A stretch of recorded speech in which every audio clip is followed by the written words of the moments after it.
más, vamos a pedirle al maestro Osvaldo Antonio González que pase a dar su participación. Y quiero decirles que hoy todos los maestros que estamos en contra de la reforma educativa laboral que se está haciendo en México, queremos decirle: México, escucha, tu maestro está en la lucha, pero no en una lucha frontal y en contra todo. Queremos hacer una lucha consciente de todos los elementos que tenemos que considerar para poder hacer una lucha de calidad. Queremos hacer una lucha con propuesta, pero el primer paso para hacer una lucha con propuesta es conocer bien a bien contra qué es lo que no estamos de acuerdo. Pero aparte de que tenemos que saberlo, tenemos el enorme compromiso educativo de difundirlo entre todos los maestros. No podemos quedarnos con esta información que tenemos y egoístamente encabezar una lucha. Tenemos que compartir todo lo que tenemos, todo lo que sabemos, y establecer alianzas que no nos lleven a encabezar una lucha, que nos lleven a unirnos a todos los grupos del país que quieran echar abajo la reforma educativa laboral. Por eso es el esfuerzo de la Federación Nacional de Sindicatos de Trabajadores de la Educación. Y desde aquí queremos decirle: Guerrero aguanta, la FENACITE se levanta también en contra de la reforma educativa. Y por eso le damos paso al maestro Osvaldo Antonio para que nos dé la visión de un académico sobre la reforma educativa y cuáles son los caminos que desde ahí se vislumbran. Ahí nos vamos, amigo. Muchas gracias por la atención.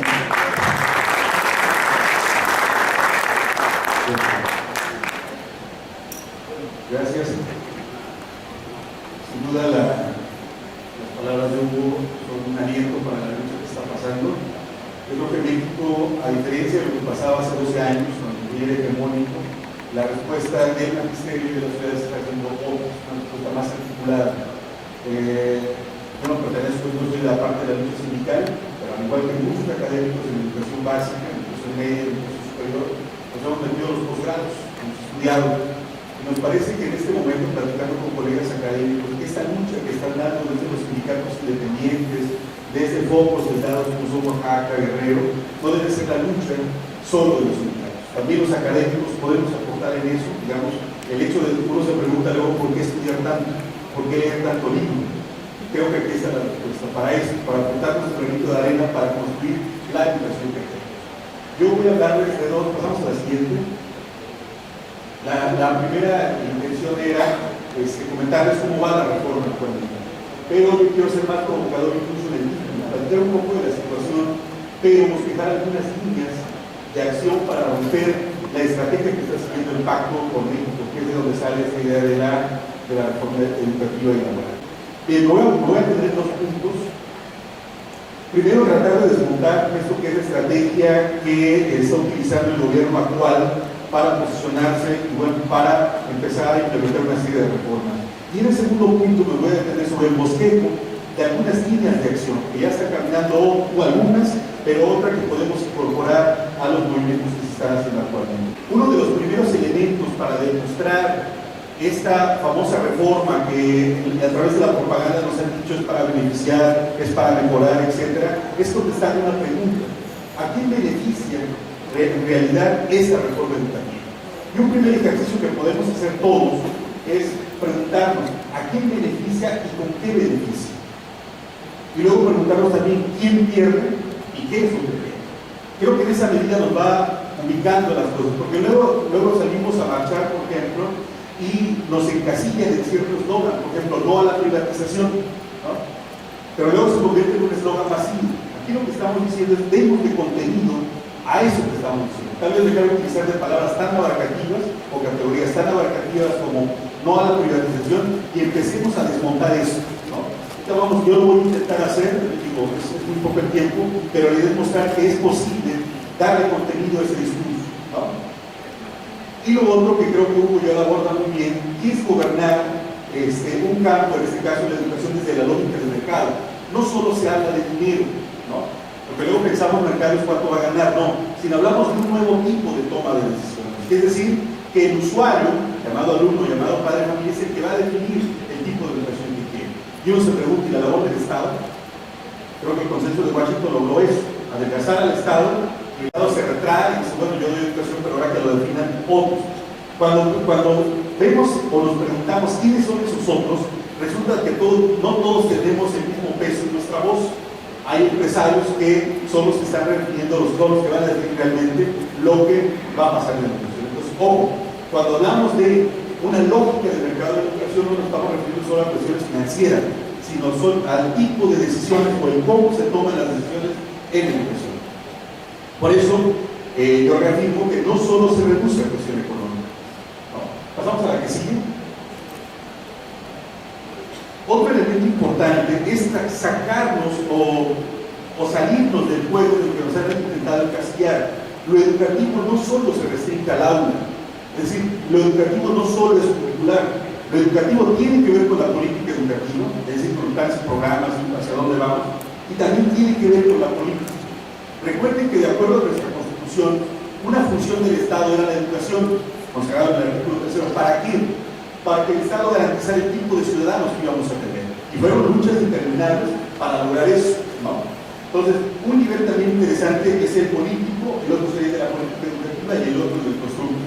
Aquí la idea es luchar para que no nos encasillen solo, diciendo a los docentes solo les toca enseñar. No, a los docentes también nos toca participar en la definición del tipo de ciudadano, ¿no? Porque si dan cuenta, nunca nos preguntaron. Un día nos amanecimos y ya está la reforma, ya está esto, viene la ley secundaria, y luego resulta que nos convocan a foros y uno se pregunta para qué voy a foros y ya por hecho, ¿no? Pero voy a abordar los puntos que vienen utilizando dos categorías, son académicas, donde utilizamos la teoría de la alta política y de la baja política, para ubicarnos un poco dónde está la lucha en este momento en México, ¿no? La lucha que estamos teniendo ahorita es contestando básicamente una pregunta: ¿quién manda en la educación? ¿No? Es la discusión de la alta política. Incluso lo de las leyes secundarias caerían un poco en la baja política. Vamos a ver a qué se refiere esta cuestión de la alta política. Hasta en toda la época del PRI, la época del PAN, los dos sexenios del PAN, el que en realidad mandaba la educación era el centro, ¿no? Ponía las condiciones, había negociaciones por ahí, no pasaba nada, ¿no? A raíz de la llegada de este nuevo gobierno, el centro se convierte más que en un organismo laboral, se convierte en un organismo político que empieza a tener demasiada fuerza y le empieza a disputar al gobierno en turno la toma de decisiones en materia educativa, incluso ya en otros campos. Por eso se explican algunas de las decisiones que tomaron posteriormente. En la alta política, cuando se lucha por el poder, hay una teoría que se llama teoría de juegos, no quiero ponerlo en un técnico, pero se habla de la lucha de enemigos, es decir, no podemos, algunos dicen que el poder no se comparte, entonces no podemos mandar dos, pues tenemos que ver quién manda aquí, ¿no? Pero en esa lucha de alta política, de la lógica de enemigos, necesariamente alguien tiene que poner, ¿no? Vamos viendo cómo se ha ido dando esta pregunta. Pasamos a la que sigue.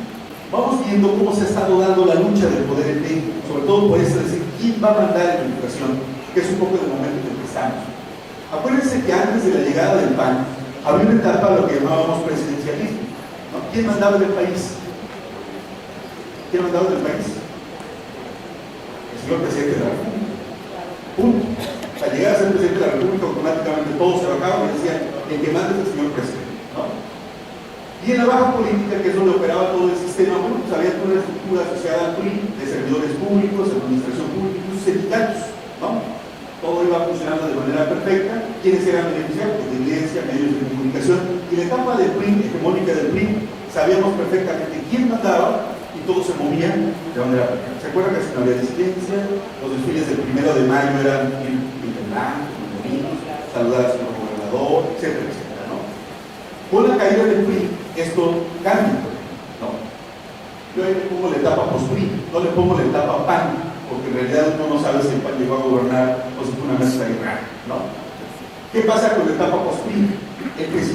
La figura llamada presidente deja de tener peso y tenemos caricaturas como Vicente Fox, por ejemplo, ¿no? No solo pierde el PRI, sino también pierde el presidencialismo, el poder que tenía antes. Y ante ese poder que se pierde, gentes que estaban en la baja política empiezan a disputar la toma de decisiones. Y ahí sale el CENTE, empieza a crecer el CENTE, empieza a crecer el Consejo Coordinador Empresarial, empieza a crecer un Carlos Slim, ¿no? Empieza a crecer Televisa, TV Azteca. Y entonces dice, ¿sabes qué? Ya no manda el presidente, ahora mandamos nosotros. Al grado que llegaba a puntos, a llegar a un punto donde los medios de comunicación condicionaban prácticamente a los políticos. O sea, le tenían miedo de enfrentarse a Televisa. Y bueno, se da toda una serie de reajustes y viene nuevamente el PRI, ¿no? Llega nuevamente el PRI, que es lo que el PRI añora, pues el poder del presidencialismo. Y llega con todo un grupo muy fuerte a decir, nosotros mandamos aquí. ¿Y qué es lo primero que hace el nuevo PRI? Bajar a la gente que se subió a la mesa, ¿no? Y decir, ¿saben qué? Este lugar de mesa. Y en educación, aquí es la primera que bajan, ¿sabes qué? Tú no mandas, tienes que estar allá abajo, tú estás en la baja política. No conformante con las pequeñas migajas que llegan, pero en educación mandamos nosotros. ¿Cuál es el problema acá? Que el presidente no tenía tanta fuerza como para hacerlo, ¿no? Si antes no tiraron a Eliezer Gordillo, no era porque no quisieran, sino porque la respuesta que podría tener hacia ella de paralizar al país, pues el miedo del acuerdo. ¿Qué es lo que hacen? Hacen algo que se llama pacto, ¿no? Se reúnen los tres partidos políticos y dicen, ¿sabes qué? Resulta que arriba ya están Televisa, está TV Azteca, está un montón de gente, necesitamos bajarnos, ¿no? Entonces la clase, acuérdense que en toda esta parte de los PRI se decía que los que gobernaban el país eran los famosos tecnócratas, ¿no? Los famosos Chicago Boys, ¿no? Entonces lo que hacen es nuevamente el equipo con la parte política o la visión política del Estado tratar de bajar a esos. Incluso todas las reformas que se están haciendo tienen como finalidad eso. La reforma en telecomunicaciones, ¿qué es lo que hizo? Bajar de la mesa de toma de decisiones a Carlos Slim, a Televisa y a TV Azteca. Llevaba de interno. La reforma educativa, ¿qué es lo que buscaba? Bajar de la mesa a Eliezer Gordillo y etc. Y no han logrado. Siguiendo esta lógica de teoría del juego, ¿cómo le han hecho para lograr eso? Si logramos entender la estrategia que está utilizando el pacto, tal vez nos sea más fácil decir, ¿y ahora qué hacemos? Las marchas son la única manera para estar en contra. La respuesta es no. Tenemos que ser creativos en las formas también de innovar en ese sentido. Primero, llegando el gobierno, lo primero que hace es mandar una reforma constitucional. ¿Sí lo recuerdan? Es de hecho la primera que lo manda, ¿no? ¿Qué hace el CENTE? El CENTE reacciona, todavía estaba Eliezer Gordillo, y dice Eliezer Gordillo y lo declara públicamente, yo estoy en contra de la reforma propuesta por el gobierno, ¿no? Y manda algo que se llama Jornada Nacional por la Defensa de la Escuela Pública y sus maestros. ¿Se acuerdan? No, estamos hablando de enero, no de tanto tiempo, ¿no? ¿Cuál es el objetivo? Tratar de medir fuerzas, ¿no? El gobierno aumentar el poder, a ver qué tanta capacidad de reacción. Siguiente movimiento del gobierno, diseño de las leyes secundarias, ¿no? Viene la reforma constitucional, pasa la reforma constitucional, el CENTE no logra moverse, aunque tenía diputados en las cámaras, no logra moverse, ¿no? Y amenaza con el diseño de las leyes secundarias, y en el caso del CENTE, en realidad no se mueve. Mucha retórica, mucho rollo, pero no hace nada. Estamos en contra, defensa de la educación pública, no a la privatización, pero no pasa de ser mero rollo, ¿no? ¿Cuál es el objetivo de este movimiento del gobierno? Empezar a minar las bases de apoyo, poner la duda razonable, ¿no? El Eliezer Gordillo empieza a endurecer la postura, el CENTE empieza a endurecer la postura, y el siguiente movimiento del gobierno, que es aprender a Eliezer Gordillo, ¿no? Aprender con H, ¿no? El golpe cambia de un día para otro la estructura que tenía el CENTE, ¿no? De repente, este ser corporativo nacional empieza a dividirse en pequeñas secciones en los estados, ¿no? Y no atinan a dar una respuesta institucional. Hay varios trascendidos respecto del miedo que tenían los secretarios generales en los estados, ¿no? Los expedientes que tenían de todos. Decían, bueno, ya cayó una, van ustedes. Como tenían muchas cosas que le dicen, lo que hicieron fue no moverse, dejar pasar, ¿no? ¿Cuál es el objetivo? ¿Cuál fue el objetivo ahí? Desarticular una posible respuesta del sindicato. Ya cada vez Veracruz se preocupaba por los suyos, los otros estados se preocupaban por los suyos. Ya no había un sindicato nacional, teníamos pequeños grupos, ¿no? Siguiente movimiento del gobierno, y eso lo hicieron a través de la CONAGO. Dijeron, ok, no hay respuesta, vamos a seguir, a ver hasta dónde nos dejan llegar. Y hablan del fin de la doble negociación, que es que el Estado, la parte central, la parte federal, vuelva a traer toda la negociación, tanto salarial como la de derechos, ¿no? ¿Qué es lo que hace el CENTE? Convoca a la unidad. pero como mero discurso, tampoco hay una respuesta clara en este sentido, ¿no? ¿Cuál es el objetivo de este movimiento de la doble negociación? Romper la dupla entre gobernadores y el sindicato. Acuérdense que muchos, no muchos, yo pongo el ejemplo del estado en el que vivo, pero muchos de los votos con los que ganaban los gobernadores venían del centro, ¿no? Pero entonces los gobernadores le debían demasiado al centro y no al presidente de la República. Y lo que el presidente de la República decía, ¿sabes qué? Pues tú me debes tu estabilidad a mí, no al sindicato. Entonces se empieza a romper y ¿sabes qué, gobernador? Tú ahora ya no vas a poder negociar con el centro. Centro, si tú quieres algo, negocia conmigo, ¿no? Y entonces empieza a romper eso y lo logra en varios estados. Tanto que en algunos empiezan a, incluso en el caso de Guerrero, por ejemplo, a hacer que el gobernador, con tal de mantener el control, meter su propia iniciativa de reforma educativa, lo cual no pegó. En el caso de otros estados les han dicho no va a pasar nada, aquí mientras yo estoy de gobernador, te vamos a dar todo, ¿no? Lo cual es insostenible. Siguiente movimiento de gobierno. Guerrero, Oaxaca, ciertos estados empiezan a resistirse, afortunadamente son mayoría, y el gobierno amenaza con sanciones, ¿no? En el caso de Veracruz, hubieron polos muy específicos que salieron a marchar, a pesar de que el sindicato primero convocó a marchas, luego dijo ya no marchamos, ¿no? Pero ni siquiera explicó por qué antes estaba en contra y por qué ahora ya no.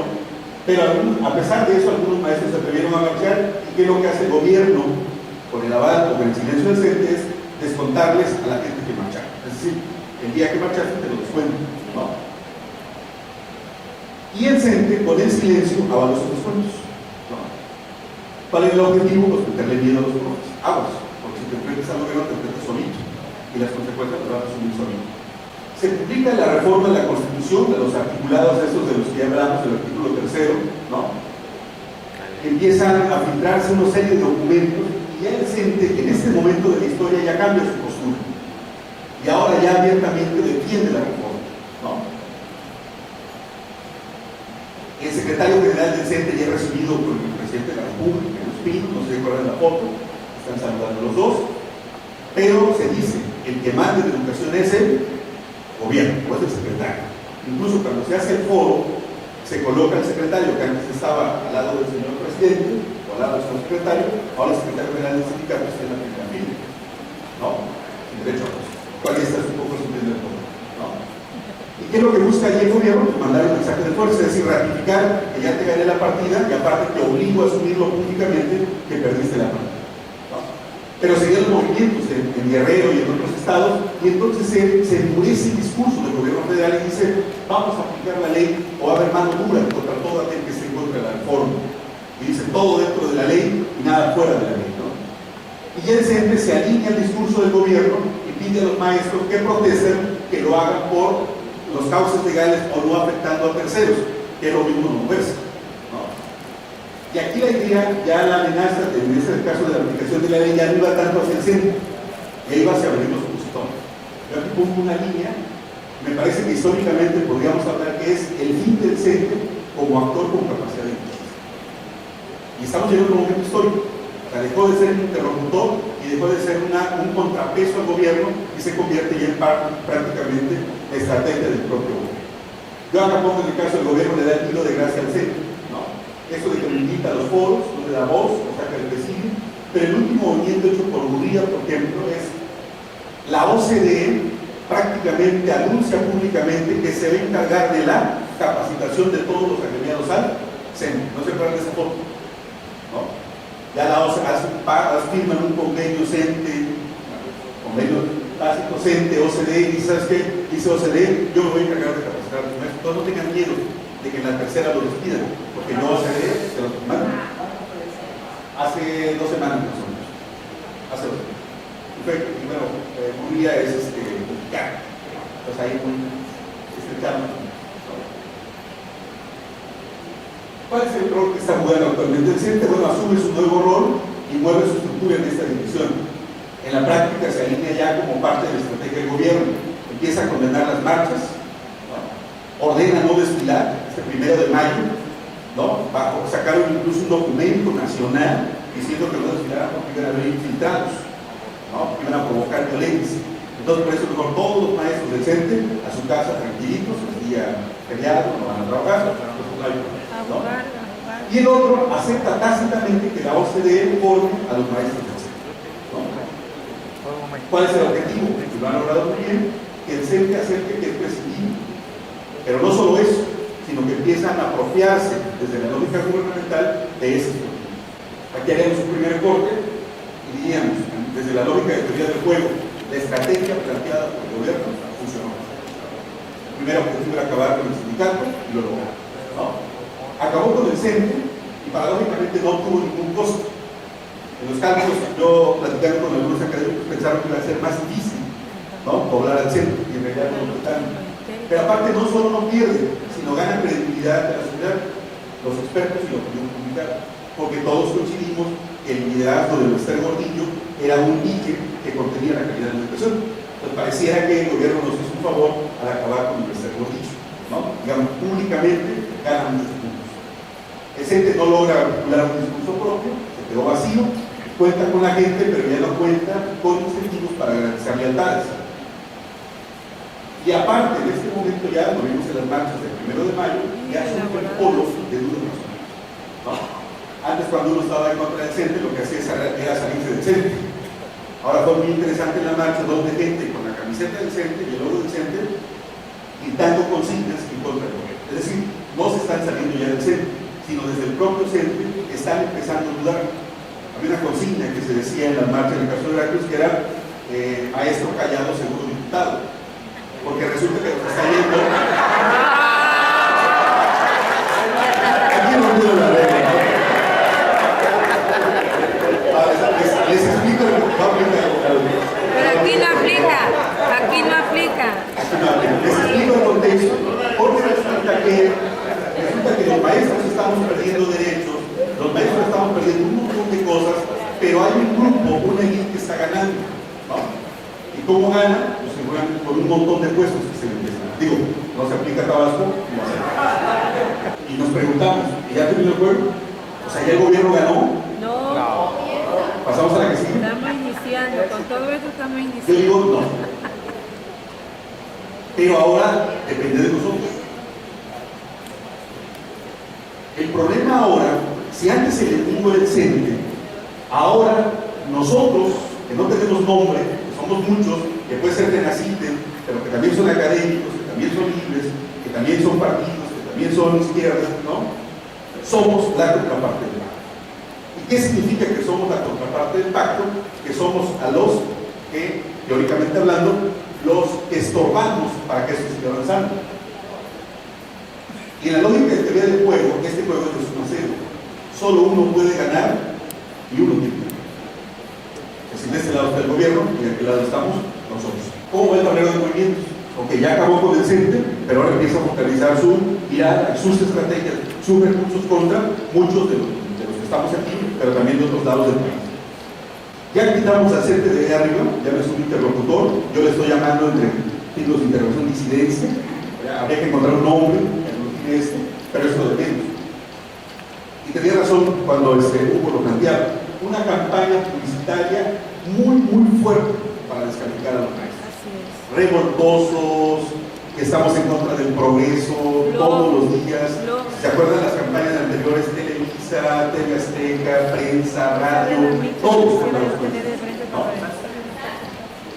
un montón de. ¿Qué se ha hecho desde el otro lado en respuesta? Pues movilizaciones.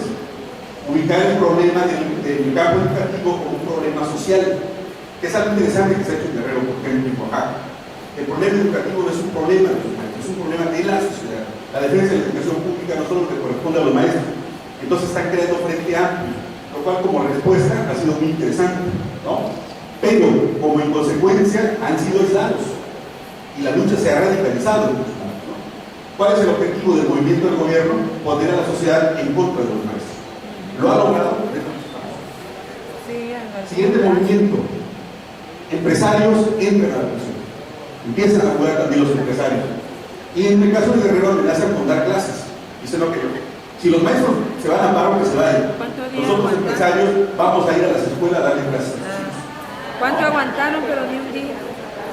Pero el día de ayer, varias empresas en Michoacán dijeron, no hay condiciones, hay demasiadas protestas, yo agarro mi empresa y me la llevo. Entonces el discurso del gobierno empieza a ser, se está yendo la producción, se está yendo los incentivos, se están yendo los trabajos por culpa de quién? De los maestros. ¿No? Entonces, si no tienes trabajo, si eres pobre, es por culpa de los maestros. Que va a relación con lo que tú decías, ¿no?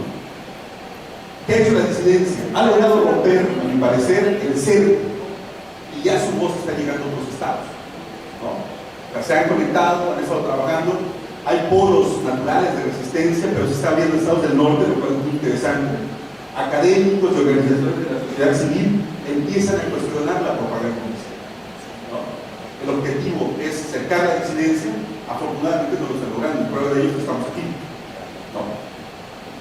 Y este esfuerzo desde la internacional, que me parece, si logramos vincularnos, nos da un respiro, incluso para blindar ante posibles tentaciones de represión fuertes en el ministerio, ¿no? Gobierno, radicaliza sus acciones, fuerza pública. Acabamos de ver que les van a descontar a todos los maestros de Guerrero, ya les llegó su quincena, y los maestros de Guerrero respondieron, adelante, todos aguantaron. Pensaron que los iban a lograr, no los lograron. Y lo otro es, el día de ayer en la mañana encarcelan a los 4 líderes de la coordinadora del estado de Guerrero.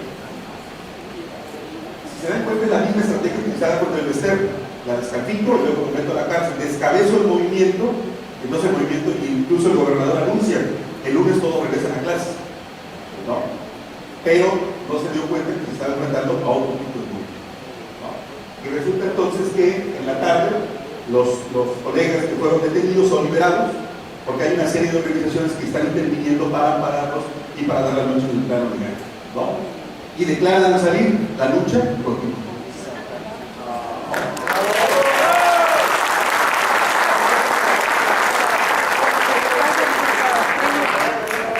Ante este movimiento de fuerza, ante esta expresión de fuerza del gobierno, que está haciendo la disidencia, resistir. Estamos en una etapa de resistencia, es el momento que estamos.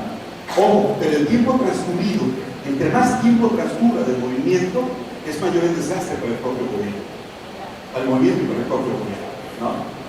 Porque la duda en los maestros empieza a extender, ¿no? No sé si vieron esta iniciativa, lo que llamaba Claudio, que filtraron Fuente Universal, lo de la ley, ¿no? Y ahí más o menos especifican cómo nos va a afectar lo de la permanencia, lo de las 3 pruebas, que si no eres posible como maestro, te mandan como administrativo, una serie de cosas, pero ojo, no es ley. Lo filtraron un documento para ver cómo reaccionábamos, cómo nos organizábamos. Diversas respuestas legales ante el anteproyecto de ley de servicio profesional docente, y el objetivo, desde la lógica del juego, es conocer la capacidad de respuesta. Afortunadamente ha sido una respuesta muy, muy interesante. Y no es gratuito que que acaba de terminar ya la gestión de la legislatura no haya pasado de leyes secundarias. De hecho, en este momento no tenemos leyes secundarias. Y no lo tenemos no porque el gobierno no haya querido, sino porque la respuesta organizada que se está teniendo en las bases es una respuesta demasiado fuerte, ¿no? Aunque parezca que no. Siguiente movimiento del gobierno, se integra el Consejo de Línea y desde la disidencia no hay respuesta. Este es un vacío. Algunos hablan de un superíndice, algunos dicen aguas, porque resulta que en la lógica del mercado el gobierno se está desentendiendo de una función y se lo está dando a otro actor llamado INE. Ahora resulta que si me despiden no va a ser culpa del gobierno, va a ser culpa del INE. En la lógica del mercado ellos no están cumpliendo. Desafortunadamente no hay respuesta, porque tendrían que ser respuestas más técnicas, ¿no? Por eso digo, si logramos académicos, movimientos sindicales independientes articularnos, podríamos perfectamente dividir los frentes en los cuales está esta batalla y en este caso empezar a dar la respuesta desde el INE, ¿no? Porque no es estar en contra de la evaluación, ¿no? Sino es estar en contra de una evaluación que sirva como instrumento para afectar laboralmente a los maestros o la estabilidad laboral de los maestros, ¿no? Y aquí podemos entendernos, digamos, este es el momento en el que estamos en la reforma educativa o laboral, multiplicar 3 escenarios. Si las cosas siguen como van, porque el movimiento va aumentando, imagínense que si en 2 años logramos tenernos acá un encuentro latinoamericano muy interesante, porque otra cosa que se nos ha dicho es que los maestros, lo decía también Hugo, es que no somos capaces de articular una respuesta, somos solo contreras, ¿no? Pero en el caso de varios estados como Guerrero, Oaxaca, aquí está nuestra propuesta curricular alternativa. Estamos en contra de las competencias, sí, pero aquí está la propuesta, la que nosotros construimos, ¿no? Y es muy interesante. Yo digo, por los elementos que tenemos ahorita, Si la cosa sigue como va, si no cambia, yo creo que va a ser muy difícil para el gobierno poder imponer las leyes secundarias, ¿no? Siempre y cuando lo sigamos manteniendo como hasta ahorita, ¿no? Es decir, varios estados incorporándose a esta respuesta. Tenemos el otro escenario deseable, ¿vale? No sé, desearíamos, por ejemplo, que diputados empezaran a sumar, caso de Roca, ¿no? Se empezaran a escuchar en las cámaras voces disidentes, ya no solo desde los maestros, sino también desde las cámaras de diputados y desde las cámaras de senadores. Lo otro es el tercer escenario, que es como el factible, le llamamos nosotros, que si aflojamos, pues sí aflojamos. Es una lucha que está iniciando. Hugo hablaba de cuántos días, tiene 50 días en el caso de Argentina, cuántos llevamos nosotros en enero, ¿no? Son luego luchas de resistencia, de mucha resistencia. Todos los recursos están del lado del gobierno, ¿qué recursos contamos nosotros? Habría que implementar.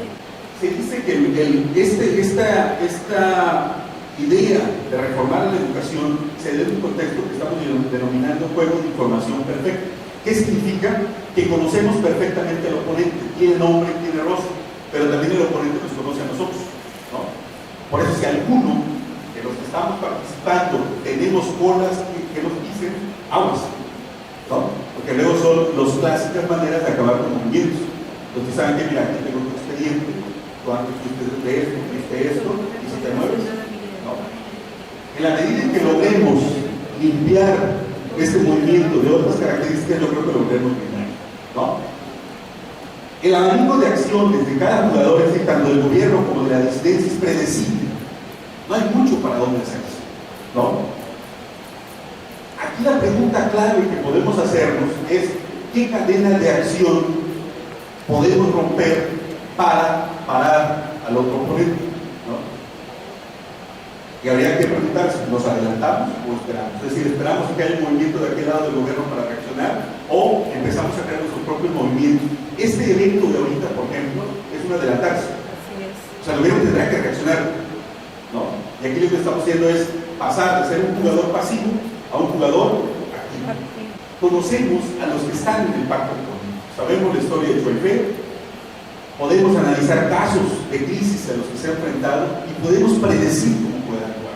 Conocemos a los integrantes del Pacto por México, el grupo de los Chuchos, lo que está pasando en el PAN, y entonces podemos anticipar movimientos, ¿no? Los puntos de fragilidad del Pacto por México son visibles. No es un todo compacto, están ahí por intereses, y vemos ahorita que está haciendo algo, ¿verdad? Yo solo puse esta nota como un ejemplo de lo que pudieran ser movimientos de aquel lado y de este lado. Fíjense a los mexicanos primero, ¿no? Acuérdense que Choife declaró que ya las leyes secundarias estaban elaboradas, ¿no? Ahora resulta, como muchos estamos pidiendo que nos den voz, de repente van a empezar a existir foros como este. Ok, ¿quieres opinar? Pues los empresarios te llaman a que te sientes en la mesa y entonces opines, ¿no? Si caemos en ese gancho, si caemos en ese juego, aguas. Porque lo que tenemos que decir es, ¿para qué opino si resulta que todo ya está escrito? ¿No? Es más como para entender, es más como un bluff o como una distracción. Aquí hay algunas ideas que yo creo que podríamos ir operando independientemente de lo que estemos haciendo ahorita. Ganar el espacio público, escribir artículos, ¿no? Pedir derecho de réplica, tenemos constitucionalmente el derecho de réplica. Si alguien escribe algo, contamos de cosas que vamos yo mismo me exijo del mismo espacio, soy maestro, ¿no? Me den el mismo espacio para poder replicar, ¿no? Ganar el espacio en redes sociales, romper la idea de que la educación se acota al aula y denunciar los costos de las decisiones, ¿no?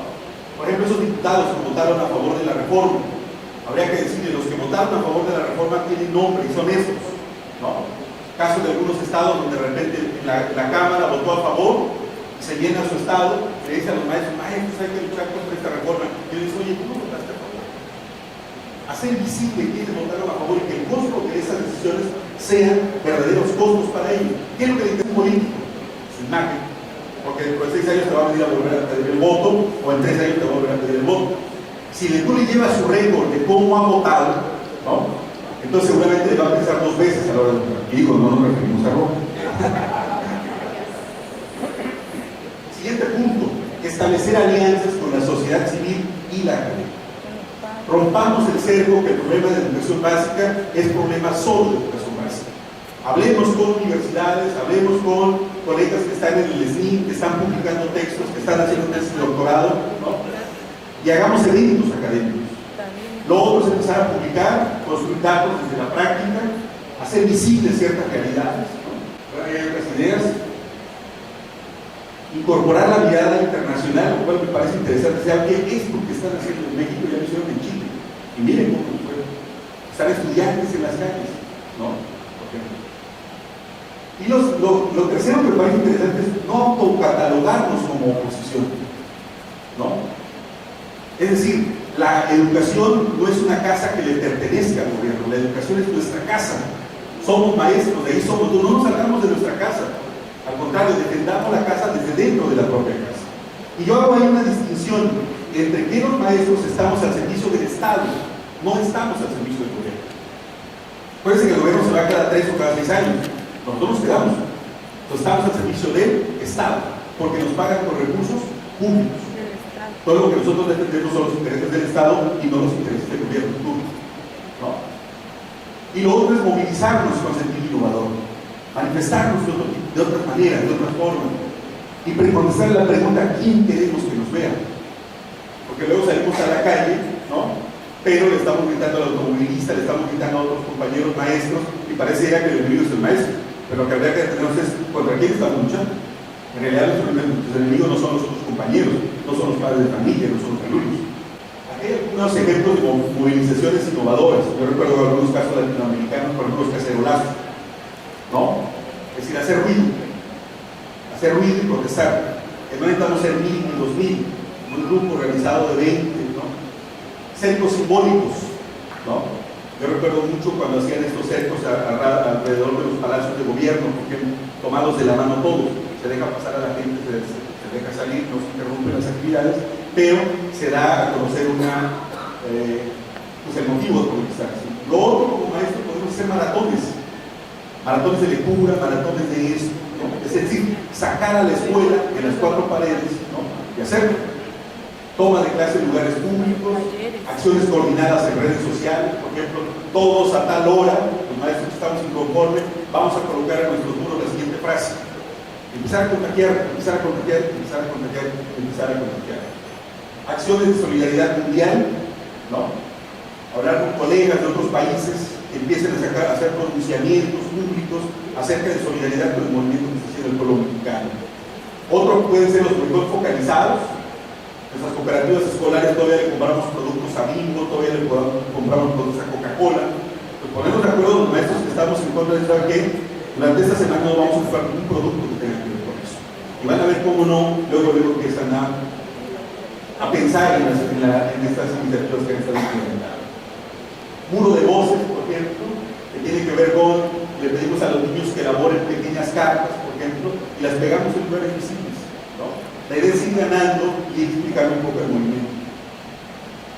Finalmente decimos, bueno, digo lo personal, que la denigración de ser docente, afirmación pública de la educación. O sea, es un orgullo ser maestro, ¿no? Yo cerraría con esto: si perdemos la batalla en lo laboral, también estaremos perdiendo la batalla por la educación. O sea, esta lucha que estamos dando va a ser un parteaguas y va a definir el futuro del país para los próximos años y para las próximas generaciones. Gracias.